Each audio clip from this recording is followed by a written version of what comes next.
Epic Fury dan menarik sejumlah angkatan laut AS dari Timur Tengah, Presiden Amerika Serikat Donald Trump justru kembali mengumbar ancaman untuk Iran. Sementara itu Iran menolak setiap tekanan asing dan balik mengancam akan menerapkan mekanisme baru untuk mengatur lalu lintas di Hormuz, termasuk rencana menekankan atau mengenakan biaya. Bagaimana strategi perang dari kedua negara ini, saudara? Kita membahasnya bersama dengan pakar geopolitik dan keamanan nasional, Mas Wibawanto Nugroho Widodo, dan juga peneliti senior Indo-Pacific Strategic Intelligence, Mbak Fauzia G. Cempaka Timur. Selamat petang semuanya. Selamat petang, Mas Yasir. Saya ke Mas Wibawanto dulu nih. Kalau lihat dari geopolitik sendiri, Anda melihatnya seperti apa? Presiden Donald Trump ini di satu sisi memang menarik pasukan dari operasi Epic Fury. Namun di sisi lain justru dia menumbar ancaman baru. Apakah ini Anda lihat sebagai bentuk deeskalasi taktis atau justru strategi untuk menciptakan ketidakpastian dari peperangan ini? Ya, jadi kalau kita melihat dari perspektif Amerika, Washington, Donald Trump, kita tidak bisa melihat ini hanya sebagai faktor emosional saja. Tapi kita harus melihatnya dari faktor politik dan strategi perang gitu. Nah, yang pertama ya, memang Donald Trump ini mempunyai cara pemikiran yang unik ya, yang saya bilang kuantum gitu. Dan apa yang terjadi hari ini seperti apa yang banyak saya prediksikan terjadi. Nah, Donald Trump itu banyak terbentuk cara pikirnya itu oleh Vincent Norman Peale. Vincent Norman Peale ya, saya sampaikan berkali-kali. Dia percaya bahwa apa yang dia pikirkan itu akan menjadi kenyataan. Jadi dia bisa mengubah struktur yang dia merubah gitu. Dan dalam strategi keamanan nasional Amerika tahun 2025, Presiden Trump itu sudah menyatakan bahwa pendekatan Amerika selama 4 tahun ke depan di bawah kepemimpinan dia itu adalah akan melakukan perubahan sistemik di tingkat global ya, dengan mengutamakan kepentingan Amerika dengan cara yang compelling. Jadi adalah compellence arsitektur dengan menggunakan yang namanya integrated deterrence. Jadi semua instrumen of national power itu dikerahkan dengan maksimal di masa damai walaupun masa krisis dan masa perang, untuk mencapai tujuan perubahan politik yang diharapkan. Itu poin satu. Poin kedua, bahwa saat ini terdapat 3 pandangan di Washington, Mas. Ya. Pandangan pertama itu adalah pandangan para ring 1 Donald Trump, yang terdiri dari apa yang disebut dengan hawkish, ya, atau percaya bahwa Iran ini adalah aktor rasional, sangat rasional ya. Selepas apakah sudah menjadi Republik Islam Iran atau sebelum menjadi Republik Islam Iran, Iran ini adalah aktor rasional. Jadi mereka percaya bahwa kekerasan itu adalah bahasa yang dimengerti oleh orang Iran, pemimpin Iran saat ini gitu. Apalagi Garda Republik itu memang tetap relevan jika tetap terjadi konflik. Relevan secara geopolitik, secara ideologi, dan secara ekonomi eksistensinya.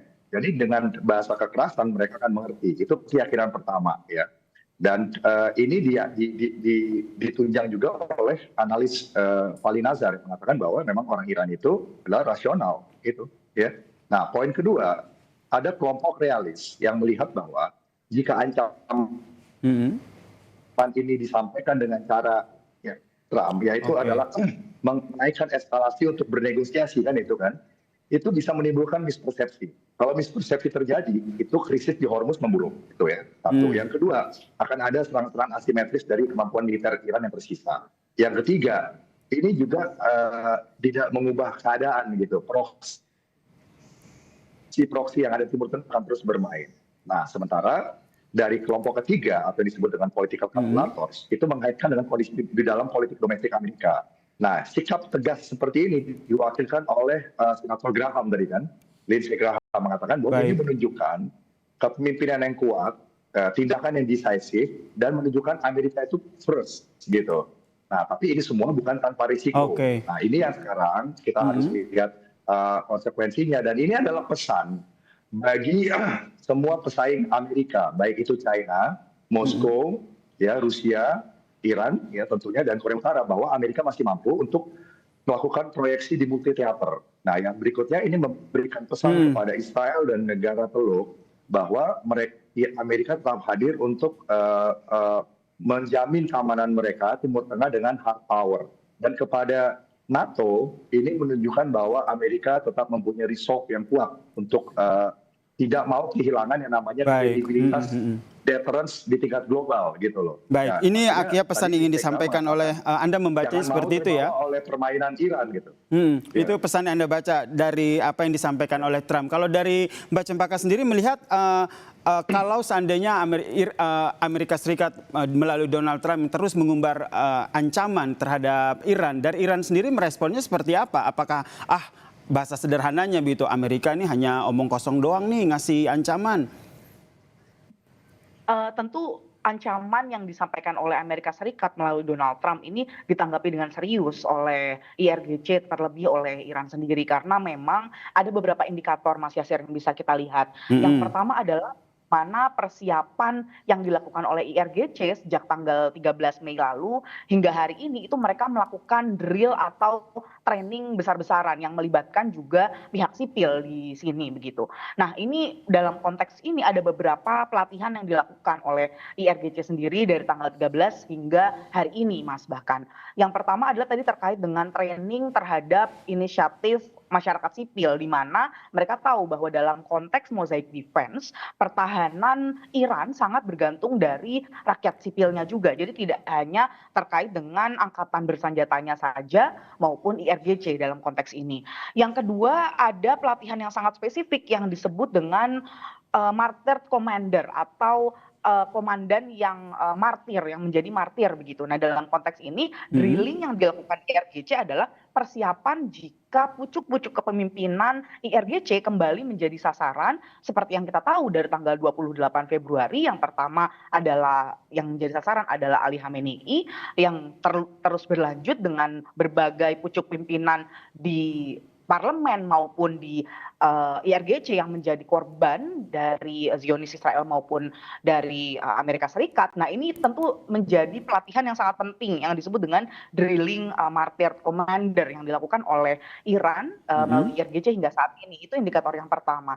Yang kedua, tentu laporan yang dimiliki oleh CIA yang menunjukkan bahwa hingga saat ini paling tidak di akhir April lalu, salah satu laporan dari CIA menyebutkan kemampuan misil yang dimiliki oleh Iran sendiri masih di atas 70% begitu. Kenapa? Karena memang kita tahu bahwa stok-stok yang dimiliki oleh Iran itu disimpan di bawah tanah begitu, di gorong-gorong. Nah, hal-hal ini yang tentu harus ketika untuk dilakukan pengerusakan terhadap stok ini harus dilakukan melalui operasi darat yang hingga saat ini belum dilakukan oleh Amerika Serikat. Berarti menurut Anda memang ancaman demi ancaman yang disampaikan oleh Trump ini tetap ditanggapi serius oleh Iran ya, dengan kesiapan militer yang selama ini terus dipersiapkan dan videonya juga sering ditampilkan, dipublis begitu ke publik. Itu soal kesiapan militer. Kalau dari upaya negosiasi sendiri Mbak Fauzia melihatnya seperti apa? Karena dari Iran sendiri yang terbaru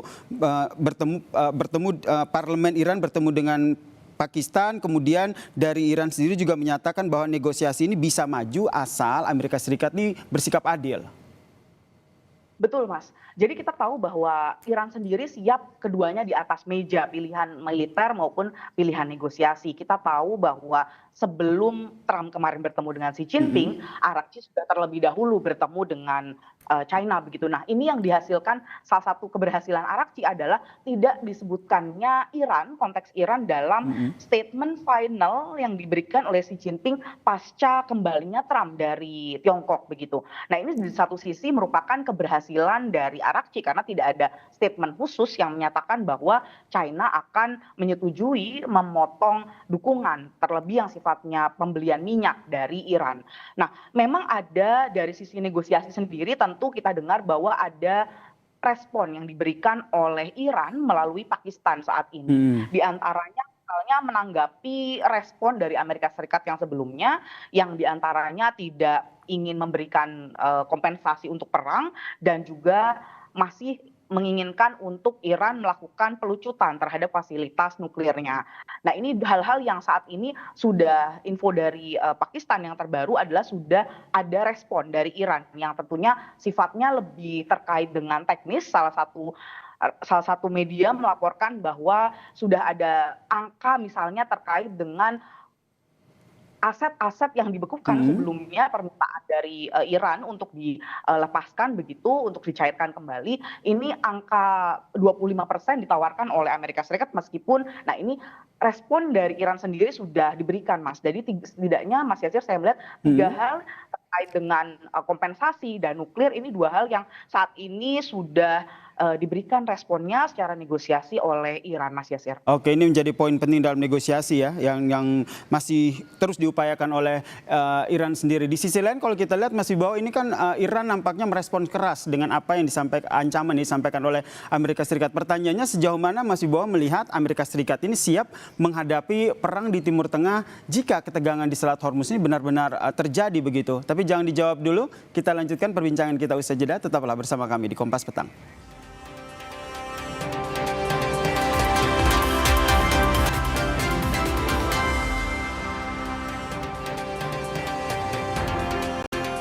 Donald Trump yang terus mengumbar ancaman untuk Iran, ini yang menjadi topik pembahasan kita. Saya ke Mas Wibawa. Mas Wibawa, tadi salah satu poin yang Anda sampaikan adalah terkait dengan sebenarnya pola pikir Donald Trump ini yang sulit dibaca. Tapi satu poin dari Iran adalah Iran ini nampak strateginya ataupun pola pikir dari Donald Trump melihat Iran ini sebagai sebuah negara yang selalu mengambil kebijakan yang rasional. Jadi pertanyaannya, Anda melihatnya apa yang nantinya diambil oleh Donald Trump dengan terus memberikan ancaman ini? Jadi pesan pertama ya kepada Iran itu oleh Presiden Trump itu adalah jendela sudah tertutup, window is closing, itu poin satu. Poin kedua ya, mereka akan melakukan eskalasi. Ya, eskalasi ini akan dilakukan bertahap. Perang itu kan ada namanya perang konvensional dan unkonvensional dan perang nuklir gitu. Dan yang dilakukan itu sekarang adalah pendekatan perang unkonvensional, special operations ya, dan low intensity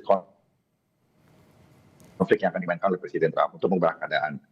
Yang berikutnya baru opsinya adalah perang konvensional, dan yang terakhir adalah opsi perang nuklir, dibom oleh dengan nuklir. Nah, jadi perhitungannya seperti itu melihatnya. Nah, yang selanjutnya yang harus kita lihat di sini adalah bahwa Iran sendiri juga dalam posisi terjepit dalam satu sisi ya, lihatnya. Kalau terlalu cepat menyerah, berarti deterrence-nya, kredibilitasnya hancur. Tetapi kalau terlalu lama untuk bermain, bahasanya Lindsey Graham tadi dibaca ya, bermain gitu, itu nanti akan menghadapi serangan kinetik gitu. Nah, makanya waktu-waktu seminggu ke depan ini penting gitu, di mana Amerika pasti akan men-tailor, bahasanya itu adalah men-tailor deterrence-nya gitu, dengan berbagai macam cara, dengan baik itu perang konvensional, perang unkonvensional, pasukan khusus, perang cyber, ataupun juga semua instrumen of national power yang digunakan, baik militer, psikologi, informasi, ekonomi, politik, untuk menekan Iran sampai yang namanya total surrender apa? Itulah yang terjadi di dalam negosiasi itu. Karena Trump sebenarnya tidak mau ada perang total di situ. Pasukannya itu mau dihemat untuk prioritas di Indo-Pasifik, bukan untuk ke Timur Tengah. Nah, lalu bagaimana dengan upaya negosiasi, Mas Wibawa? Baru kan di tingkat global. Upaya negosiasi apakah ini masih menjadi salah satu strategi tersembunyi yang juga dilaksanakan ataupun dilakukan oleh Trump? Karena maunya Trump itu adalah poin-poin dari negosiasi itu diikuti semua. Satu. Yang kedua, cara negosiasinya juga harus ikut Trump. Artinya apa?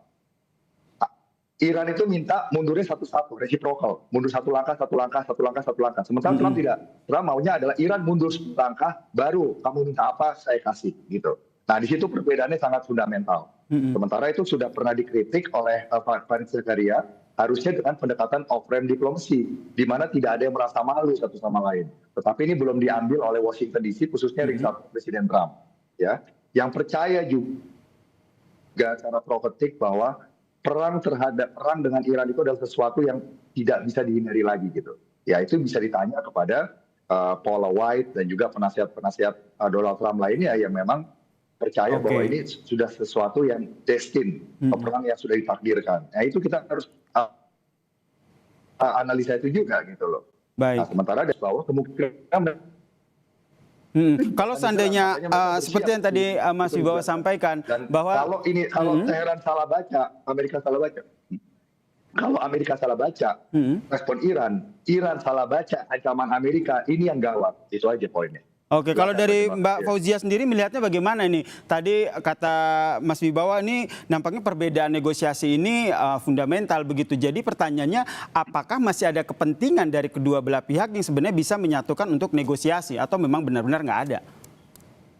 Sebenarnya bukan kepentingan, tapi beban dari perang dari tanggal 28 hingga terjadi gencatan senjata ini juga sudah membebani kedua belah pihak, baik secara ekonomi maupun militer. Ini yang membuat keduanya sebenarnya ingin masuk ke off frame, Mas. Nah, tapi bicara tentang tadi konteks struktur negosiasi, memang tentu berbeda karena Iran sendiri, satu poin yang diinginkan Iran adalah perdamaian yang permanen untuk Iran, bukan hanya gencatan senjata yang sifatnya sementara. Nah, ini sangat fundamental karena dari Amerika Serikat sendiri tentu jika bicara tentang gencatan senjata saja, ini bisa dipenuhi oleh dua belah pihak dan dibantu oleh Pakistan sebagai interlokutor. Tetapi jika bicara tentang perdamaian yang permanen, tentu harus ada garantor atau negara yang bisa menjamin baik sifatnya mungkin seal the deal dalam konteks ini bagian dari P5, misalnya negara.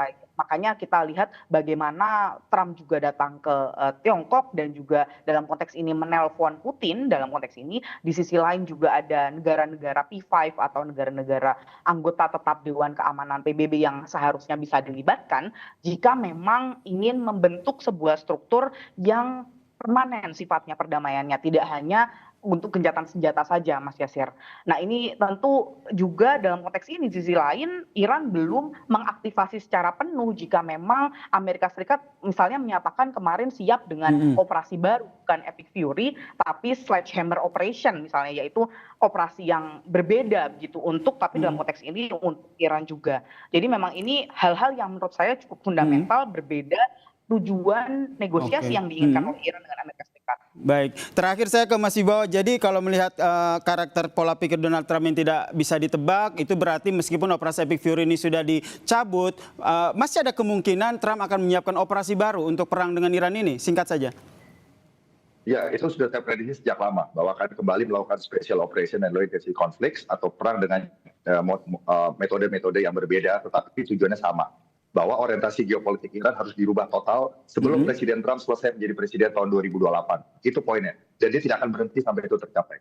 Baik, terima kasih Mas Wibawanto Nugroho Widodo, pakar geopolitik dan keamanan nasional, dan Mbak Fauzia Cempaka Timur. Terima kasih buat perspektifnya di Kompas Petang. Salam sehat semuanya.